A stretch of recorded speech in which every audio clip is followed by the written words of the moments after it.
kıymetli hocam sizden. Bayrak dursun, bayrak dursun. Böyle bir mesafe olsun arada.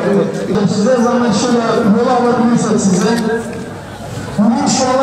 Üniversite gençliği olarak biz de orada yaşanan soykırıma, orada yaşanan katliamlara bir ses çıkarabilmek için arkadaşlarımız böyle bir yürüyüş tertip etti. Biz de Erdemli Gençlik Kulübü olarak arkadaşlarımızla birlikte bu yürüyüşe birlikte iştirak ettik. Rabbim bu emeği geçenlerden razı olsun. Yani gerçekten elimizden bu geliyor. Biz de elimizden geldiğince yürüyüşlerle, basın açıklamalarıyla oradaki kardeşlerimizin yanında olduğumuzu göstermek istedik. Rabbim herkesten razı olsun. Bismillahirrahmanirrahim. Biz bugün Harran Üniversitesi öğrenciler topluluğu olarak İsrail'e lanet, Filistin'e destek yürüyüşümüzü gerçekleştirdik. Allah'a hamdolsun. Katılan bütün öğrenci kardeşlerimize, abilerimize, ablalarımıza, hanım kardeşlerimize canı gönülden teşekkür ederiz. Bizler de TÜGVA Üniversite Teşkilatı olarak burada sahada bulunduk. Allah'ın izniyle inşallah bir gün Filistin'de bahar çiçekleri açacak. Bizler belki bugün bu yürüyüşlerin kıymetini bilmiyoruz, belki anlamıyoruz ama Hamaslı kardeşlerimiz her zaman bizden destek istiyorlar.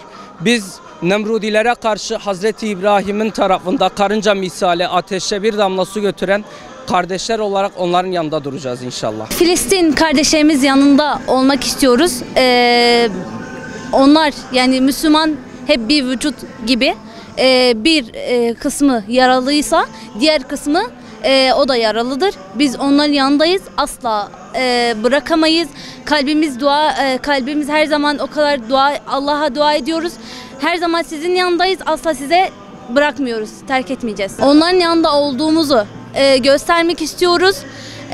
Ve dışarıdaki insanlar görsün ki bizi asla onları bırakamayız. Onlar da bizim kardeşlerimiz. Canımız yani. Canımızdan bir parçasıdır. Öncelikle bütün sözlerin ve kelimelerin bittiği yerdeyiz.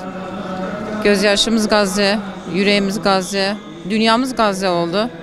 Hem dünyamız hem ahiretimiz Gazze oldu hocam. Söylenecek bir kelime kalmadı diye düşünüyorum. Artık son noktadayız. En azından sessiz kalmıyoruz. Tarafımız belli. Öncelikle İncirlik ve diğer üslerin kapatılması lazım. Çünkü onlardan uçak gidiyor.